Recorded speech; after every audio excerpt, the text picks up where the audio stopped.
Ya deben darse a conocer esta semana las candidaturas faltantes al Senado, las candidaturas no faltantes, todas, a las diputaciones federales.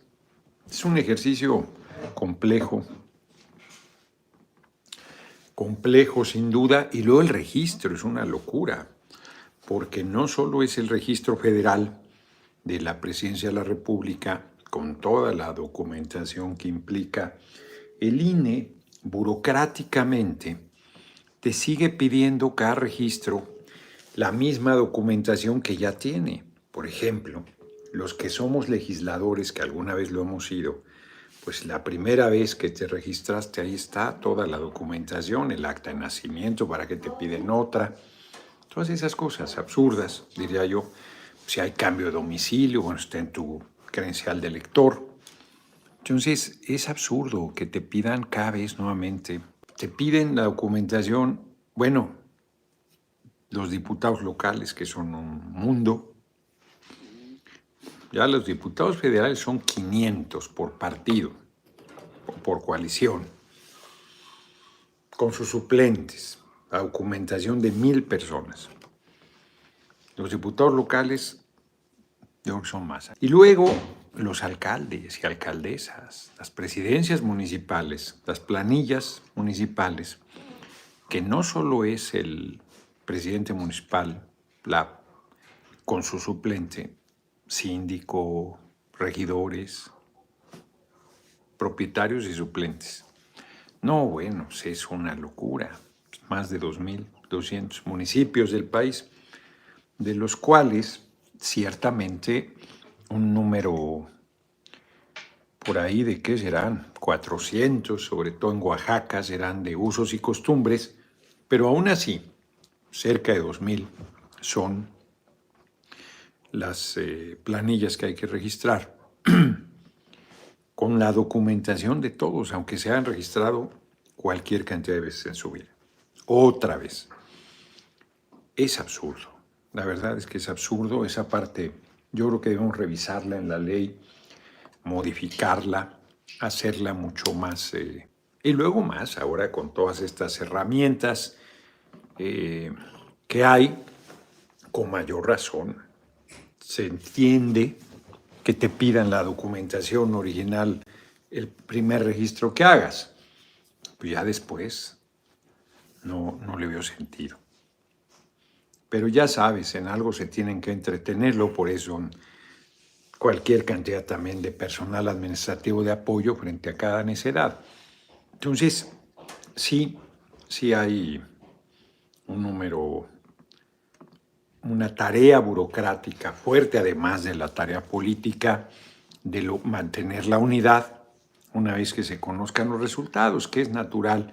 Ahora que estuve el fin de semana en Querétaro, las expresiones de sectarismo. De hecho, hoy se comentó que los compañeros de Morena en Querétaro querían ir solos. Pues eso no, es un estado que han gobernado los paneaguados, que se necesita acumular la mayor fuerza posible. Pues ¿cómo vamos a facilitarles la tarea? Pues eso no tiene sentido.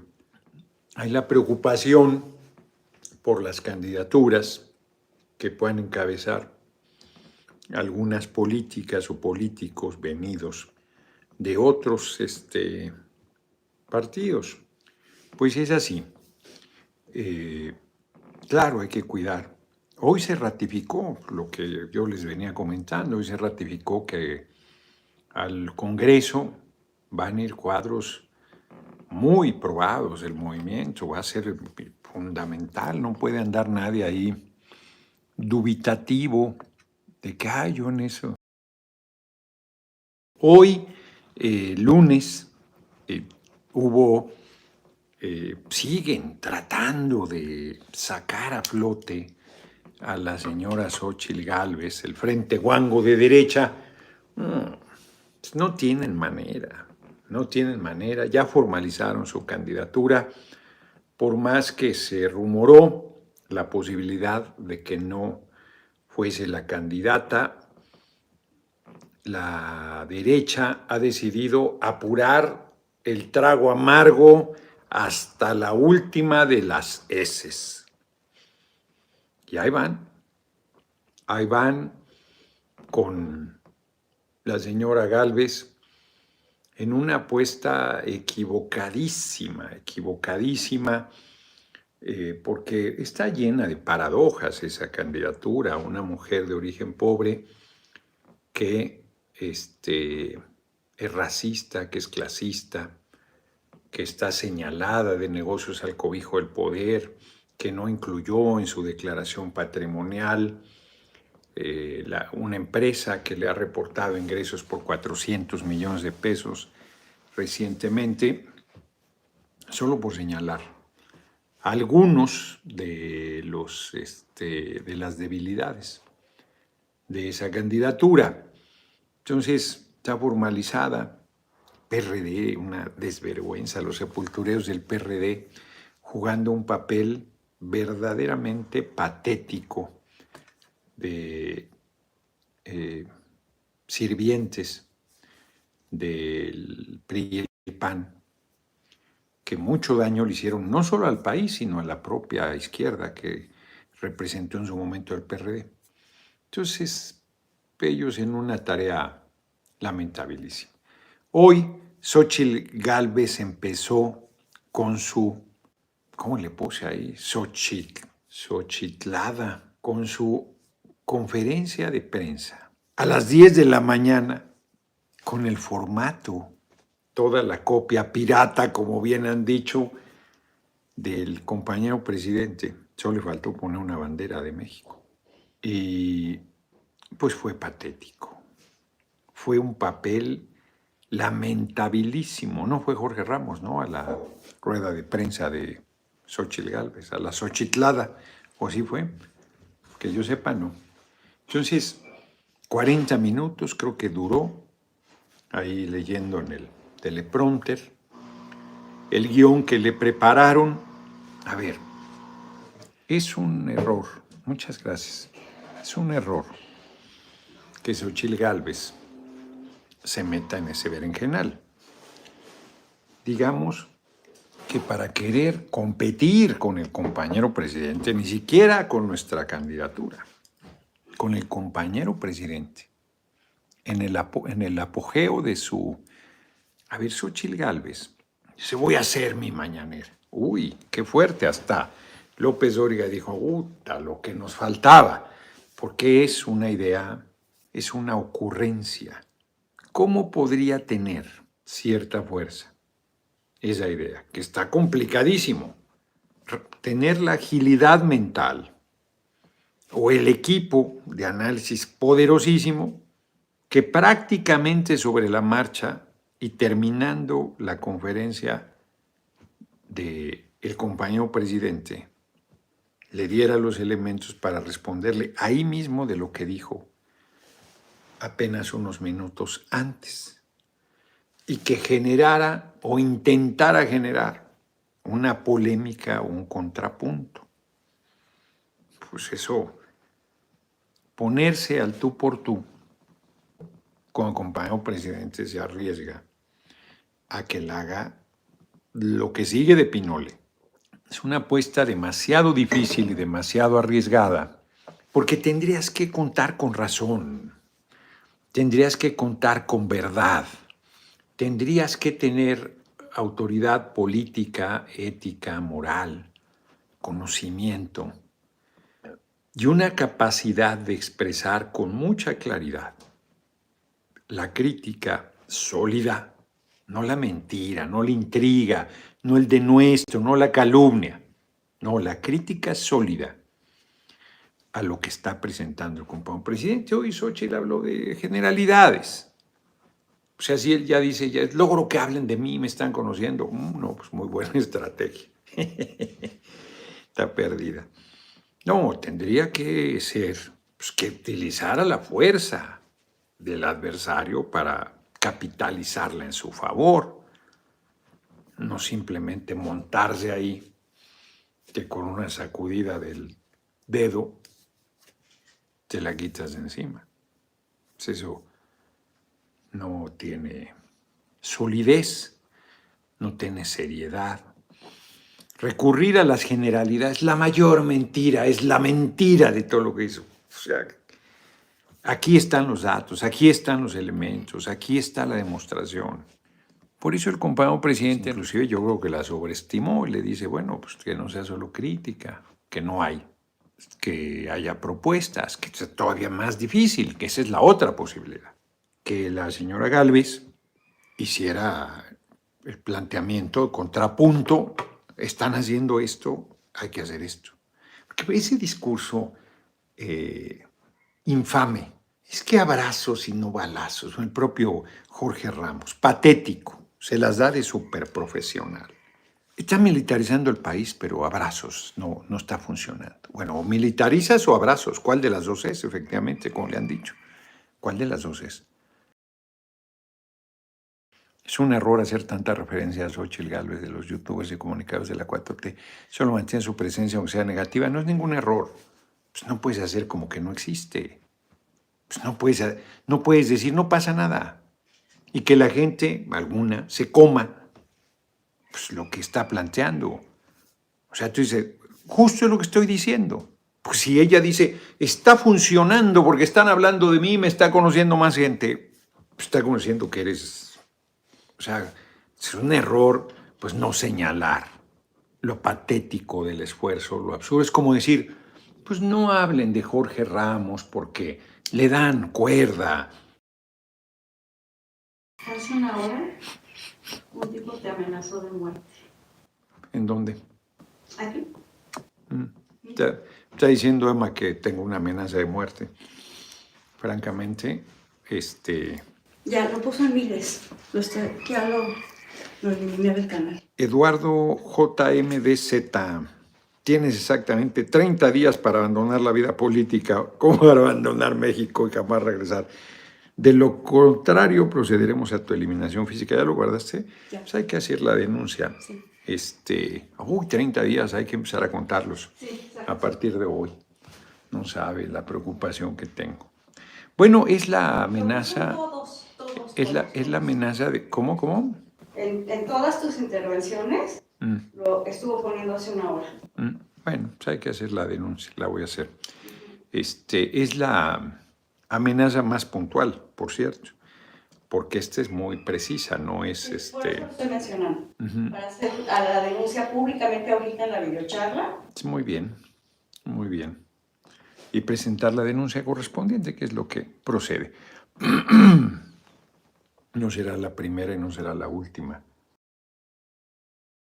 Fíjense, dicen, es una dictadura. Bueno, primero la contradicción.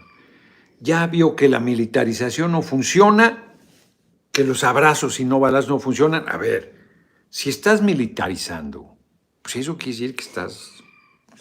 O sea, no, eso de abrazos y no balazos no es la militarización que están reclamando. Que además, insisto, es una tergiversación. Es un planteamiento simplón, absurdo, que de tanto repetirlo cada vez tiene menos efecto. Como si lo que estuviera reportando el compañero presidente todos los lunes son los abrazos que dieron, cuando lo que reporta es la disminución en las propias cifras que presenta Jorge Ramos, lo quiera reconocer o no. Poncho Rodríguez es demasiado generoso diciendo ninguno va a ganar. No, el otro es un farsante. El tipo viene a una supuesta dictadura del Salvador, que modificaron la Constitución que no permitía la reelección, y aquí hay más de un mareado que le aplaude a ese aprendiz de dictador que es Bukele. Se va a perpetuar en el poder, se va a mantener lo más que pueda. Ya cambió la Constitución en su beneficio, lo cual además de ilegal es inmoral. Y no hice nada, no hice nada. No hice nada de la brutalidad, del atropello, las violaciones de derechos humanos, no hice nada. Y ya podrá instalar la pena de muerte, que entonces le van a aplaudir peor todavía. Porque hay gente aquí que se dice creyente, pero que aplaude que maten a otra persona para que la desaparezcan. Bueno, esto que me acaba de pasar, Emma, para que lo leyera, hay más de un derechoso que lo aplaude, que ojalá lo hagan verdad, realidad. Pues hay compañeros, compañeras del movimiento igual, que no tendrían nada que hacer aquí, porque esa no es la visión. Nuestra visión es muy diversa, es muy plural, pero no tiene nada que ver con la violencia, con la violación a derechos humanos, con el asesinato, con ninguna de esas cosas. Nada que ver. Por más que la derecha insista, tergiverse, intrigue, aquí no hay ninguna dictadura. Simplemente Jorge Ramos no podría entrar al país porque él no vive aquí. Él es ciudadano norteamericano, debe tener la doble nacionalidad, pero responde a los intereses del gobierno de Estados Unidos y a los intereses del gran capital sobre todo, que lo ceba y le suelta las migajas que caen de la mesa del poder, pero para él son muchísimo, como para cualquier persona que no tenga valor, que solo valga dinero.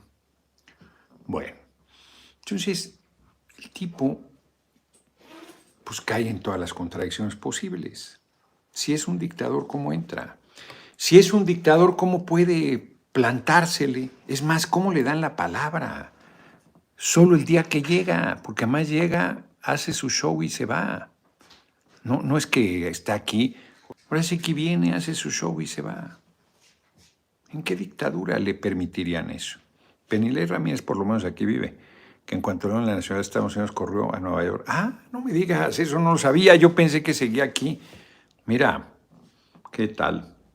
De origen cubano, Penilei. Entonces, no sabía que ya se había ido. Mira, entonces son gente exactos que en realidad mueren por el estilo de vida americano. Sirven a los intereses del vecino país y son más rabiosos que los propios norteamericanos, porque es la furia del converso, se le conoce. Entonces al tipo lo paró en seco el compañero presidente, porque además le dijo, tu país es el que verdaderamente es peligroso. Claro, pues Jorge Ramos puede ir, si es que va, al supermercado y puede aparecer un tipo armado, ahí sí hasta los dientes, que no pertenece a ningún grupo criminal. Es un ciudadano estadounidense y coserlo a tiros, sin que nada pueda hacer nada. Claro que es mucho más grave la situación que pasa en Estados Unidos de violencia, del consumo del fentanilo, del consumo de la droga, del deterioro. La verdad es que no tienen consistencia, no tienen argumentos, no tienen razón, no tienen banderas, no tienen nada. Creo, en mi opinión, el pueblo que eligió a Bukele es mayoría. Sí, claro. Y se tiene que respetar. No, pues ¿eso qué? Eso no le quita que sea dictador. O sea, aquí la mayoría eligió al compañero presidente y no por eso cambia la Constitución para quedarse 6 años más. No, aquí no estamos diciendo que no haya elegido el pueblo de El Salvador a Bukele. Pues es un traidorzuelo vulgar. Ha engatusado al pueblo. Pues el pueblo ya se dará cuenta de a quién le dio el poder. Va a reprimir a la gente. Ya lo está haciendo con el pretexto de la inseguridad. Y cuando empiecen a surgir cada vez más voces críticas planteando los abusos, los atropellos, las fallas del gobierno, entonces van a ver lo que es un dictador. Va a empezar a asesinar, a hacer desapariciones forzadas, a torturar, a encarcelar, que ya lo viene haciendo, pero lo va a hacer de manera cada vez más evidente. La Constitución de El Salvador, igual que la Constitución nuestra, no permite la reelección del presidente, te lo comunico. Y eso no tiene nada que ver con que la mayoría del pueblo de El Salvador lo haya elegido. Lo eligió para un periodo y ese periodo se acaba. Y él, violando la Constitución, la modifica en su favor y eso no lo votó el pueblo de El Salvador. Eso lo está haciendo él desde el poder, para perpetuarse, para quedarse ahí el más de tiempo posible y disfrutar de lo que eso implica, del ejercicio absoluto del poder. Prácticamente no tiene contrapeso, a diferencia de un presidente, de una presidente que sirve a su pueblo, no tiene la presión de Estados Unidos. no tiene la presión del poder judicial, el reducto del conservadurismo en nuestros pueblos, que está siendo utilizado para destabilizar los gobiernos al servicio del pueblo, no tiene en contra los medios de comunicación. Todos esos deberían ser indicadores para que los admiradores de Bukele abrieran los ojos o por lo menos levantaran las señales de alerta en vez de aplaudirle acríticamente las barbaridades que hace. Jorge Ramos se estampó en pared hoy. Insisto, porque todo su discurso de que es un dictador, de que es un Estado fallido, de que es la mayor violencia que se haya dado en la historia del país, pues como presidente lo deshace con los propios números, no con ideas, no con palabrería, no con desinformación, no con falsedad, sino con los datos que todos los días a las 6 de la mañana. ¿Qué opinión le merece que Bukele haya contratado al cártel Jalisco Nueva Generación para que capturara y le entregara a un jefe pandillero de El Salvador? Pues no, vi alguna cosa de ese tipo. De ser cierto, pues está asociado al crimen organizado.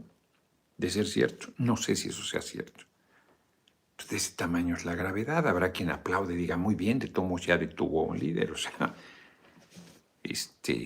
violentando la ley, alentando a grupos del crimen organizado, favoreciendo, como lo hizo el comandante Borolas, a unos a cambio de otros, porque ustedes creen que el cártel, de ser cierto eso, Jalisco Nueva Generación, se va a meter nada más a detener a esa persona, que no va a llegar a acuerdos mayores con Bukele y que no va a llevar sufrimiento y horror a El Salvador.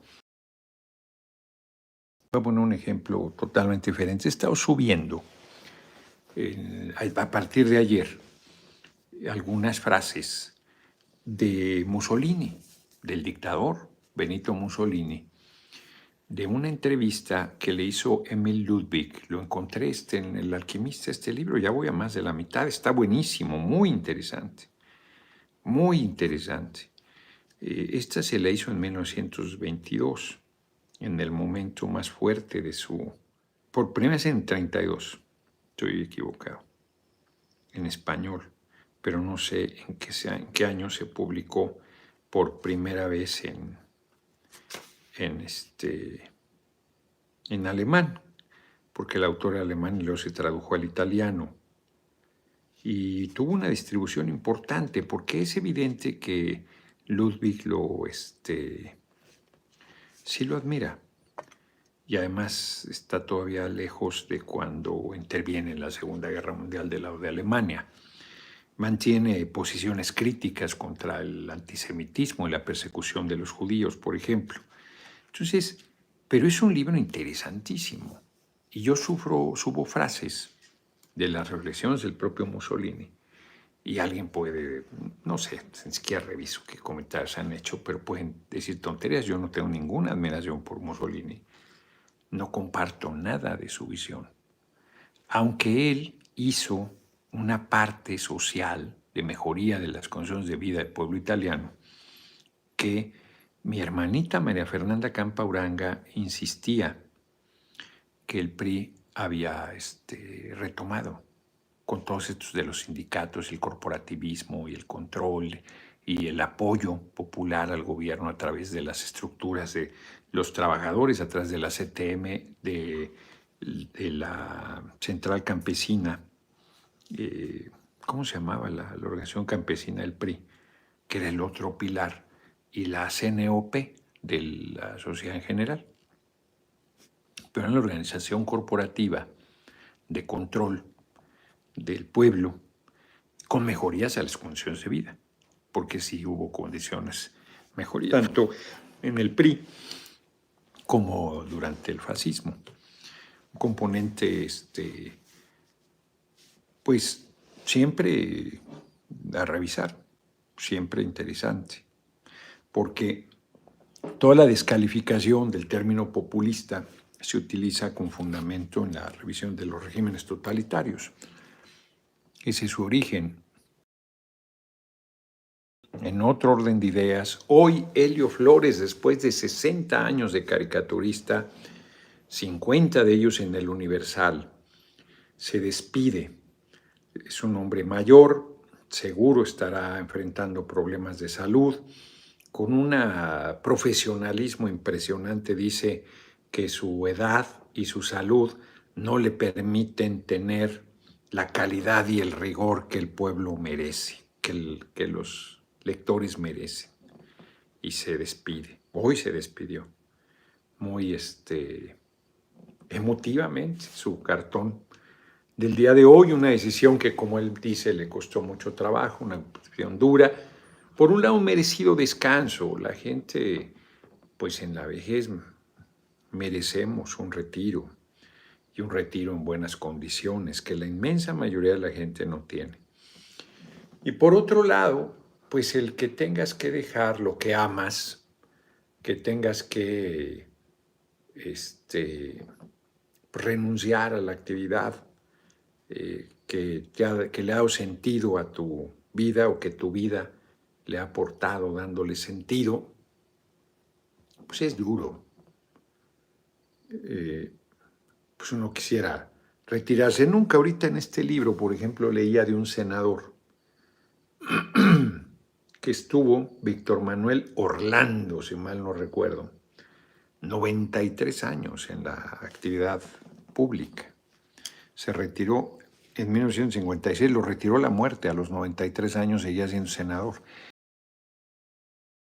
Está el tema de Texas y Biden, que tiene que ver con, y lo de Colosio hijo, ahorita lo comento también, que tiene que ver con un asunto electoral. El gobernador de Texas, que seguro quiere ser candidato a la presidencia de Estados Unidos, está confrontando a Biden y está de demagogo, poniendo condiciones infames en la frontera, inhumanas, violatorias de derechos humanos, planteando que defiende a su pueblo y a su patria. Texas es la segunda economía de Estados Unidos después de California, y es una economía muy poderosa. Hay que recordar que Texas fue de México, fue parte de Coahuila. Nuestro gobierno, siendo una zona muy extensa y despoblada, permitió que anglosajones llegaran ahí bajo condiciones que no cumplieron ninguna, de hablar el español, de no tener esclavos, de respetar las leyes de nuestra patria. Todo eso no lo hizo un general, Mier y Terán. Creo que sí, él. Lo mandaron en el siglo XIX a hacer un estudio de cómo estaban las cosas, y las vio tan mal que se suicidó. De estos hombres que tenían un sentido del pundonor muy grande.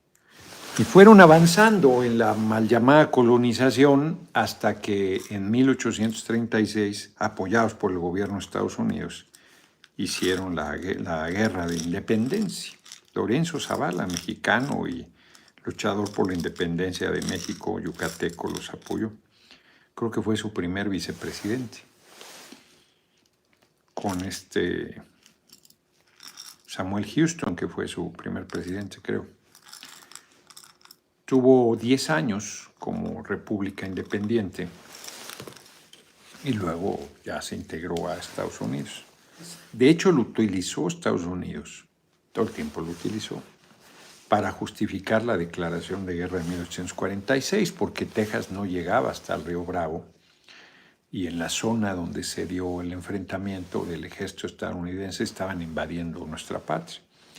Fueron a provocar, se respondió a la provocación, hubo soldados estadounidenses muertos, y ese fue el pretexto que tuvo el presidente Polk, James Polk, para declarar la guerra en contra de México. Ya he comentado aquí que el único diputado que cuestionó el punto exacto donde había sido la escaramuza, que pidió información precisa y que fue desestimada su petición y acallada entre los gritos del ánimo de la declaración de guerra, se llamaba nada menos y nada más que Abraham Lincoln.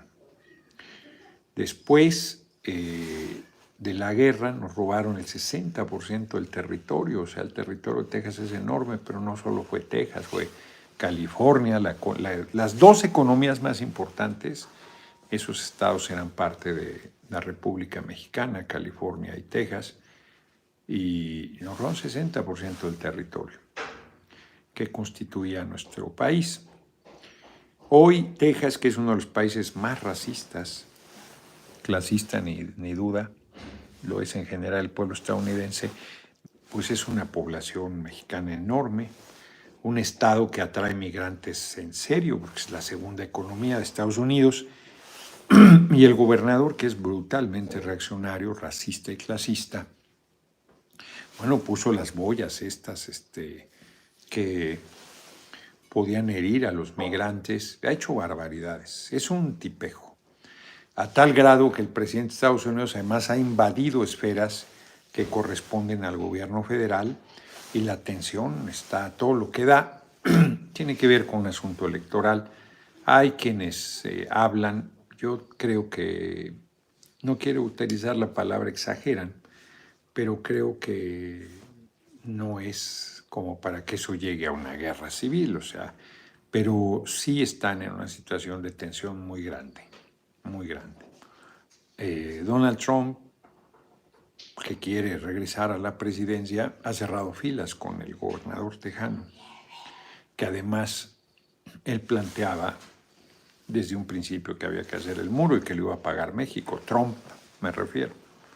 Entonces parten del mismo manejo demagógico. Si ustedes revisan la historia de Estados Unidos, en todos los procesos electorales utilizan a México y a los mexicanos como espantapájaros para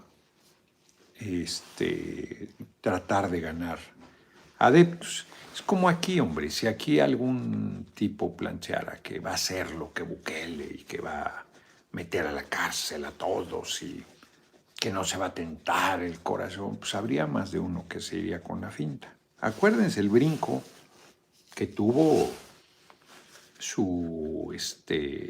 hace 6 años, que fue candidato a la presidencia y que decía que había que cortarle la mano a los ladrones. Pues se hubiera quedado se hubiera quedado manco.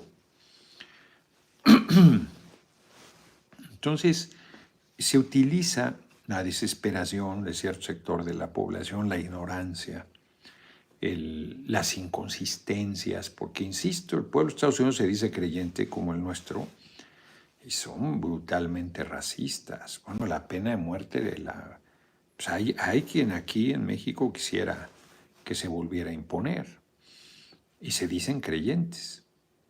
Están preocupados por las corridas de toros, pero les importa un demonio la vida de los que dicen que son delincuentes, porque además son presuntos delincuentes, y aplauden la posibilidad de que sean asesinados sin juicio.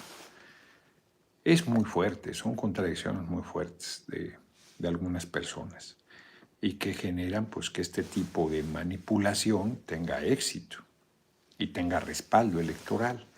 Y en un pueblo como el de Estados Unidos, que hay sectores importantes con niveles de ignorancia fuertes, se les espanta pájaros de que son los migrantes los responsables de los problemas. Bueno, aquí en México, les dije, en la vecindad en la que yo vivo, que les ha valido madre siempre tener la puerta abierta de par en par, que nunca la cerraban, que por más que se insistía que cerraran la puerta, les importaba un demonio. Empezaron a ver migrantes allá afuera en la plaza de Santo Domingo y entonces pusieron una chapa que hacía que se cerrara sola la puerta. Los migrantes lograron lo que no había logrado nadie, en el caso de mi vecindad. Hoy, Luis Donaldo Colosio Riojas declaró que le iba a pedir al compañero presidente, él no lo dice así, que indultara a Aburto, que ya que era el momento del perdón, que había que dar vuelta a la hoja, que había que cerrar ese capítulo. Hoy me mandó, ahora ya no alcancé a ver, de un segundo tirador en el asesinato de Colosio. No le he visto la nota, pero pues vienen los 30 años del asesinato de Colosio en marzo, 23 de marzo, y creo que va a tener repercusiones. Desde el punto de vista estrictamente personal y familiar, pues sí, para Luis Donaldo Colosio Riojas, ser duro, de ser duro. Imagínate ver la imagen de cómo asesinan a tu padre, de ser una cosa muy fuerte, y que sea un tema que durante 30 años sigue discutiéndose y que se sostiene que están impunes los responsables. Caso Colosio reactiva la Fiscalía teoría de un segundo tirador e involucra a García Luna.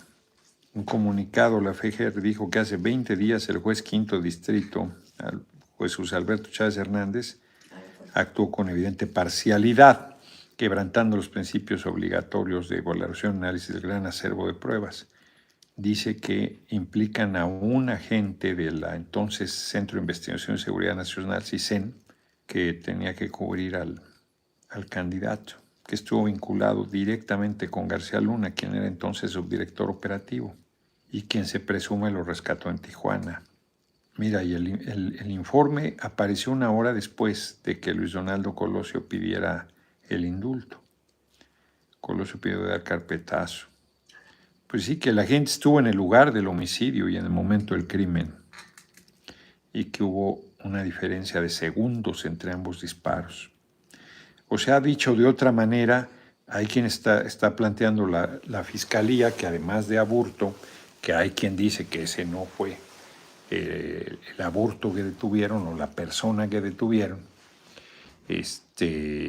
hay un segundo tirador que además lo tienen identificado como un agente de la entonces dirección del CISEN, del CISEN.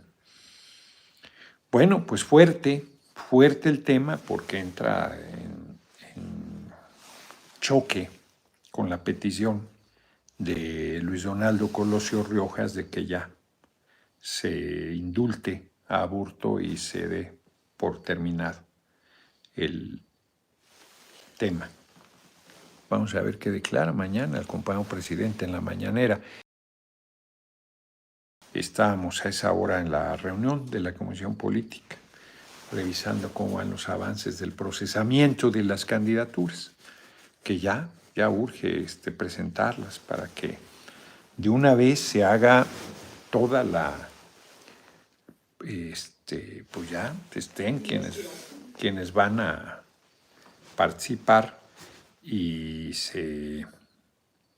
pues se va a poner a prueba el movimiento. Yo francamente espero que haya la madurez suficiente de reconocer el resultado y cerrar filas en unidad. Hay espacio para todo mundo, no es solo el Congreso, pues vamos a ganar. Entonces hay posibilidades de desarrollo y de contribuir al movimiento desde muy diversos espacios. Y además se han estado tomando las decisiones en base a encuestas. Y donde ha habido duda, están aplicando encuestas espejo, o en algún caso inclusive se ha repetido la medición. Por lo tanto, yo espero que resolvamos, pues sí, con la tensión natural de un proceso de esa importancia y de esa fuerza, porque más la mayoría de compañeros y compañeras de nuestro movimiento saben que si son candidatos de mayoría, muy probablemente van a ser integrantes del Congreso mexicano. Entonces, pues sí es muy fuerte la tensión. Ha considerado que el problema del modelo neoliberal es la corrupción. ¿No cree que si se acaba con la corrupción el modelo neoliberal funcionaría? No, porque el modelo neoliberal es justo rematar el patrimonio nacional, es rematar lo que es del pueblo, entregarlo a privados, es favorecer a un grupo. Me mandó Aura, ahora que fue lo de la reunión en Davos, hay un grupo, Oxfam, que hace estudios sobre pobreza y desigualdad y demuestra cómo Slim y Larrea, por ejemplo, se incrementó de manera bárbara su fortuna durante nuestro gobierno, porque evidentemente están intactas las condiciones de acumulación que además el neoliberalismo ha impulsado. Entonces, el neoliberalismo es un capitalismo rapaz, es un capitalismo feroz, que no quiere que haya ninguna regulación, pues que fortalece, por ejemplo, la creación de monopolios. Bueno, pues los monopolios privados pues van en contra de la propia competencia que proclaman. La concentración de riqueza en unas cuantas manos, pues es aberrante que haya una persona que tenga 90,000 millones de dólares. Pues eso es aberrante. Es un absurdo cuando hay gente viviendo en situación de calle. Pues ese sistema económico evidentemente hay que modificarlo. Y el neoliberalismo hace que los servicios públicos se vuelvan negocio privado. Pues esta privatización no solo de los bienes del pueblo, de los minerales, del agua, de la tierra, de todo lo que es del ser humano y de la nación en su caso, del pueblo parte de esa nación, sino además los servicios, la educación privatizándola, las cárceles privatizándolas, las escuelas, los hospitales, haciendo negocio con lo que debe ser un servicio y que es un servicio público. Y van avanzando. Bueno, la guardería ABC no solo es un asunto de corrupción, es un asunto de la visión neoliberal, de poner en manos privadas, en la ganancia. ¿Cómo va a ser que derechos fundamentales de la gente sean mercancía y sean negocio? Bueno, pues al rato privatizas el aire, que te cobren por respirar. Pues eso es el agua, que es vital, está absolutamente privatizada y es un negocio. El acceso a la salud, lo que está haciendo Milei, pues es el neoliberalismo a lo chacal. Aunque no fuera corrupto, que lo es, pues lo que está planteando es una brutalidad. No, por supuesto que el modelo neoliberal es un modelo contrario a la humanidad. Un modelo, se dicen muy preocupados por el medio ambiente. Y si tú lo que buscas es el lucro, te importa un demonio cargarte el bosque y la montaña. Tú sigues construyendo casas porque pues, ese es el negocio. No te importa que se seque, no te importa que no haya agua, no te importa que llueva menos, no te importa hacer un desierto de lo que antes era un bosque, porque lo que te importa es acumular riqueza. ¿Eso quién lo detiene? Pues solo puede el Estado poner ciertos frenos, ¿sabes? Ni el Estado puede. Pues dejas esas fuerzas libres, pues despedazan a la humanidad. Porque como Carlos Marx lo sostiene, el capitalismo ataca sus dos fuentes de riqueza, el ser humano y la tierra, el planeta. La corrupción es la hija legítima del neoliberalismo, van de la mano, no existe una sin la otra. Además, pues tú si haces negocios al cobijo del poder, pues eso es el neoliberalismo también. Si haces privatizaciones, pues se las das a tus amigotes, pues es parte de la corrupción. Que aunque las hicieras las concesiones con un programa impoluto, pues estás despojando al pueblo para favorecer a particulares. Pues esa es la visión del neoliberalismo, hacer de todo negocio. Si me hiciesen algo, o sea, lo único que harían sería potenciar la candidatura de Claudia. Entonces, pero pues, francamente cuando te van a hacer algo, yo parto del supuesto de que no te andan amenazando. Tratan de atemorizarte, están perdidos. 30 días me dan. ¿Cómo los ven? Bueno, nos vemos, un abrazo. No me genera la menor preocupación, pero haré la denuncia correspondiente. Nos vemos. Bien preparado para el combate contra la mafia y la corrupción. Es un maestro para el